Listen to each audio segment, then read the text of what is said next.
Hi, mamas. This is Michelle Noble, the Calmer Mom Coach. And boy, I'm just getting crazier and crazier about where I make these videos. So, how does it get any better than that, huh? How fun can that be? What would be the next fun choice? Um, anyway, this is what I wanted to talk about. There were some things that came up with talking to some different mamas this week about judgment. And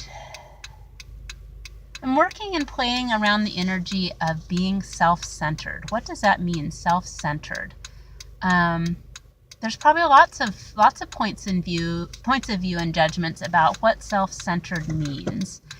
And what I'm curious about, sort of like invoking with this idea of self-centered, is rather than spending so much of our time and energy and our lives asking constantly what other people need, whether that be our children or our spouses or our family members or clients or businesses or bill collectors or whoever. I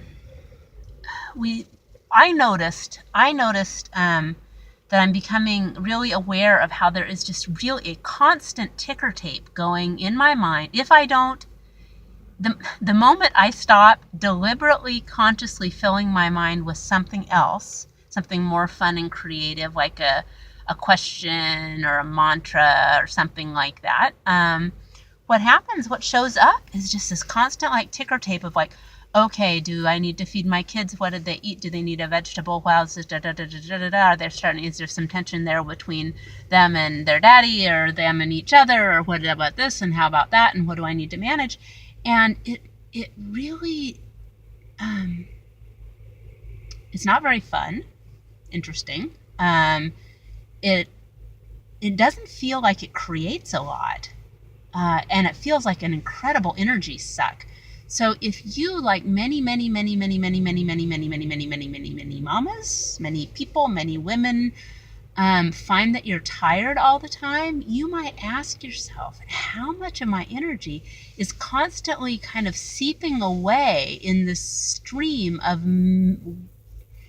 managing and worrying and being anxious and trying to sort of keep this control or stay on top of what's going on for the people who you have decided it's your job to take care of or keep safe or keep well or keep fed or, keep getting A's in school or keep potty training or, whatever that is. This constant, keep your husband from getting overwhelmed, like it's your job to make sure nobody is overwhelmed, or it's your job to make sure that nobody in your life is disappointed or dissatisfied or angry or has any emotion at all besides some kind of like Stepford wife satisfaction. So for one thing, truth, is that really your job?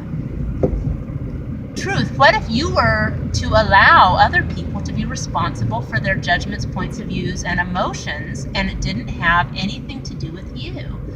I had this fabulous counselor years and years and years ago who said, you are no more responsible you're no more responsible for other people's emotions than you are for their taste buds. So really, what if someone else's point of view about what you should be doing and tracking and controlling and managing in your role as a mom or as a wife or whatever, it was no more relevant to you than, or no more a definition of a truth that you should take on than like if they believed that fruit doesn't belong in pizza and can't understand why Canadian bacon and pineapple even exists, or they think that, they have the point of view that Star Wars is an overblown phenomena, or the point of view that Star Wars is the most amazing, fun, crazy, beautiful creation of art ever, and why doesn't everybody have an Ewok bobblehead on their dash? whatever. So anyway, so those are all just points of view. And if someone else has a different point of view, interesting point of view that they don't like pineapple on their pizza, interesting point of view that that's the only kind of pizza they'll eat, what does that have to do with the right or the wrong of you? What if it was equally true that if your mother-in-law or your sister or your husband or the neighbor down the street has a point of view that it's self-centered of you, that you don't spend more time doing arts and crafts with your kids, or that you spend too much time letting them have screen time, or that you're too uptight over what they wear to school or not uptight enough, or that you have them in too many activities or not enough activities. Maybe you put them in a lot of activities because it frees up some of your time for other things, or maybe you don't put them in very many activities at all because you don't feel like spending your life running around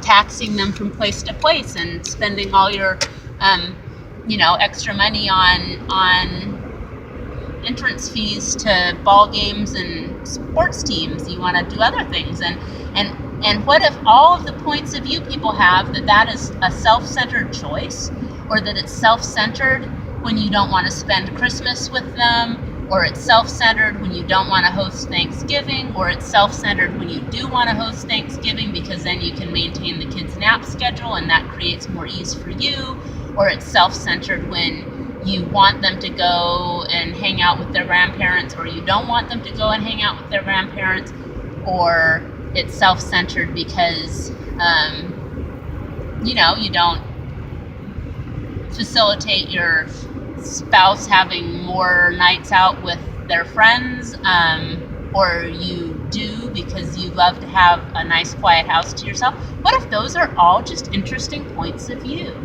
And what if the way you perceive those things are just interesting points of view?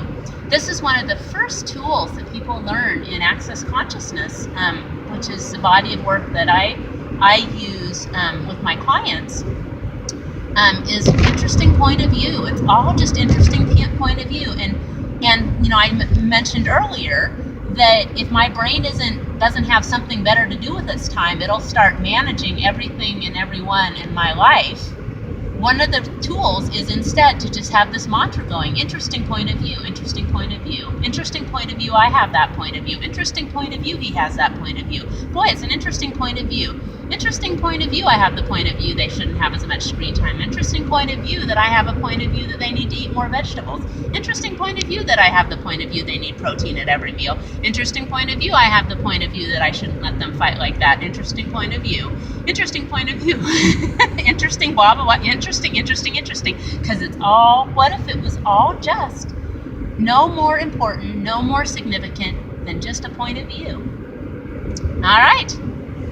All right, lovelies, be well out there. Find some fun. Notice some interesting points of view. All right, see you next time.